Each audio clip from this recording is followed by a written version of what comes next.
here's the second law that changed my life forever in network marketing. I learned the law of sowing and reaping. And in the law of sowing and reaping is also the story of the law of averages. Jot this down. The story of the sower comes from the Bible. I'm an amateur on the Bible, but this is such a useful story. Here's what the story says. And take the notes because the drama's in the details. The sower was ambitious. Evidently he was ambitious. When you read the whole story, you'll conclude, yes, this was an ambitious sower. Here was number two. He had excellent seed. The sower who sowed the seed had excellent seed. And the excellent seed could be an excellent opportunity, an excellent product, an excellent story. So we've got an ambitious sower with excellent seed. But now here's the rest of the details of the story. For your information, for the drama of your life, so you can understand things better. Learning some of this is how I got rich by age 31. Okay. Number one, it says the sower goes out to sow the seed, but the first part of the seed falls by the wayside and the birds get it. So jot this down. The birds are going to get some of the seed. The birds are going to get some of the seed. Now you say, well, Mr. Rohn, what does that mean? Well, I invite John to come to a meeting. He said he'd be there Tuesday night. Tuesday night I show up, John isn't there. I say, John, I wonder why John didn't make it. Now I know the answer. The birds. The birds.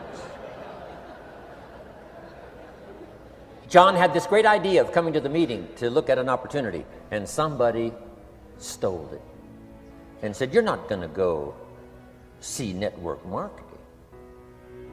And he says, well, maybe not. So have you jotted that down now? The birds are going to get some. Now, when the birds get some, you've got two options. Number one is to chase birds. And say, well, let me get a hold of the person that talked him out of coming to the meeting. I'll tear him a new page. But I wouldn't do this. Here's what happens if you go chasing birds. You leave the field. If you go chasing birds now, you leave the field, which is going to distract from your future, not add. So you can't chase birds and try to straighten this stuff out. Here's what it is. It's just one of those things.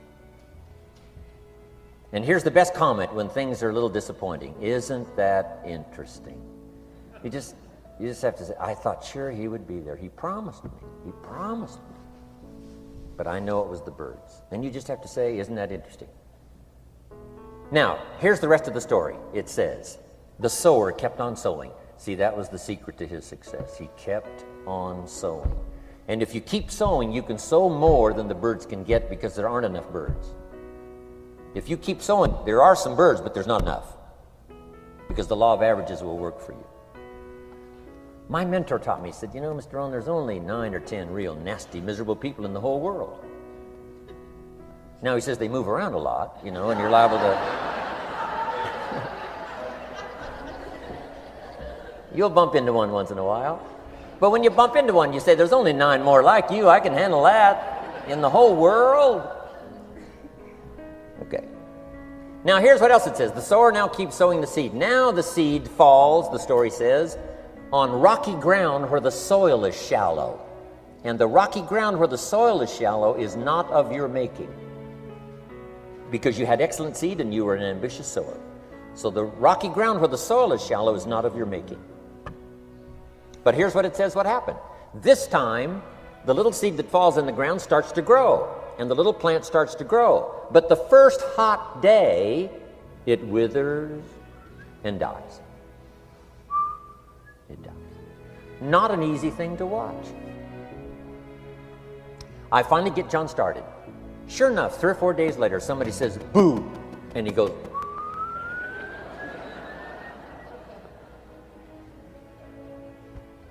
he's gone. Doesn't show up at the second meeting. And I say, I thought sure John would last a week. What happened? Jot this down. The hot weather is going to get some. And this is not of your making. Here's what you must say when that happens. Isn't that interesting? Wow. What can you do? The answer is nothing. You say, well, I'm going to try to change this. I wouldn't take that class. You know, the sun comes up in the east, somebody says, why is that? I wouldn't spend much time on that. Just let that happen. Don't go for this why stuff. I'm giving you the answers here. The answers is in the structure and the consequences and in the deal. The answer is in the deal. Anything beyond that is not worth studying. You say, well, how come some just last a little while? I wouldn't sign up for that class. Here's the answer. Some don't stay. You just have to jot that down. And when some leaves, you say, that's one of those that don't stay. Now you know what category to put them in. And you can't solve this now. You can't, it's like rearranging the seasons. You can't fool with that. All you can do is cooperate with the way things are set up. I didn't set it up. You say, well, it shouldn't be this way. Well, when you get your own planet, you can rearrange this whole deal. But on this planet, you're a guest. You got to take it as it comes. Now, here was the secret to the ambitious sower with good seed. It said he kept on sowing. Now, here's what he had to do to keep on sowing. He had to discipline his disappointment. This is a key phrase now to use the rest of your life. You must learn to discipline your disappointment, because you didn't set up the setup, and some are not going to stay, and that is not of your making. Now, if you made gross errors and you ran them off, see, that'd be different. Now, you're responsible for that. But if it's in the normal course of things, this is the way things are. Now, here's what it says. The sower keeps on sowing. Now it says the seed falls on thorny ground. And somebody says, well, how much of this do you have to go through? Well, hang on. It's not the end of the story now. Now the little seed falls on thorny ground, and now the little plant starts to grow again. But as the little plant starts to grow, the thorns choke it to death, and it dies. So jot this down. The thorns are going to get some. And that's not of your making.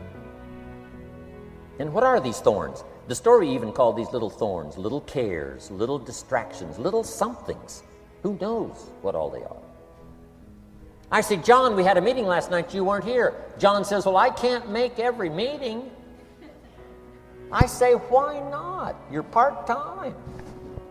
He said, well, the screen door came off the hinges.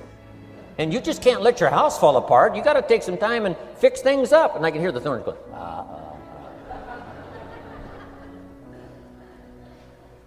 He says some extra trash had piled up in the garage. You can't let mountains of trash take over. You got to keep your trash hauled out. People who let little things cheat them out of big opportunities. People who let little things cheat them out of big opportunities. And you feel almost helpless. What could I do about that? And that's nothing. And you say, well, why is this? I'm asking you not to sign up for that class. Don't sign up for these why is this class. It's just the way it is, like winter following fall and spring following winter. So if you got that, the thorns are going to get some.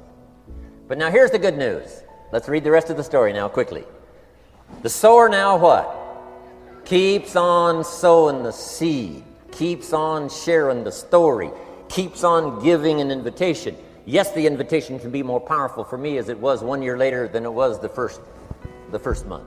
Because now I'm saying I'm making twice as much money part-time as I'm making on my full-time job. Yes, the story can be more powerful, but the law of average is still going to work. But now here's what the story said. Finally, the seed falls on good ground. Finally, the seed falls on good ground. Now put this in parentheses. It always will, if you keep sowing. If you share a good idea long enough, it will fall on good people.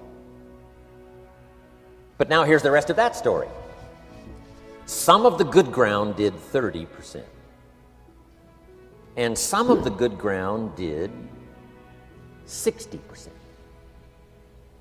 And some of the good ground did 100%.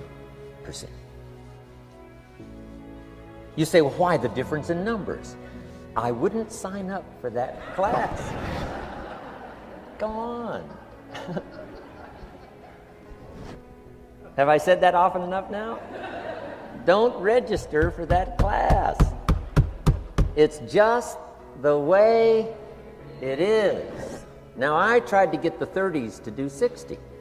Found out it was more than I could handle. I used to say, I'll make them successful if it kills me. I almost died. No, you can't do that.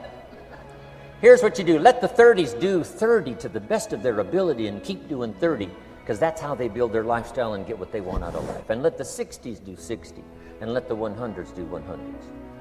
Now, how can you get some to do 100%? You got to go through all these experiences, and you got to talk to all these people.